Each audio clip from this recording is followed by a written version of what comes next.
វ៉ាស់ស្មៃគោរំទៅចុងភៅក្រមុំមេម៉ាយសៃដុំរំទៅ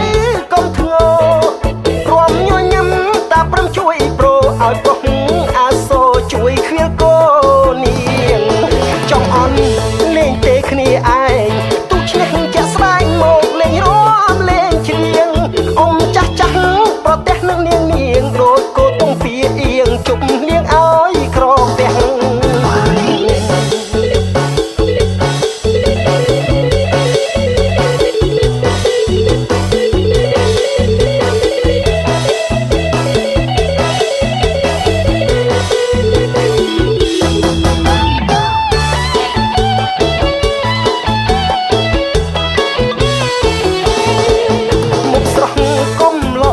ថ្ងៃ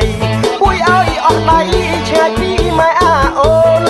សប្បាយអត់ចាផ្ដាំតាផ្ដាំដូនម៉ែវាមើលកូនអូនកុំព្រួយណាទូឈ្នះម្ចាស់សើចគេបើទុកចាញ់គេបងខ្មាស់ម៉ែ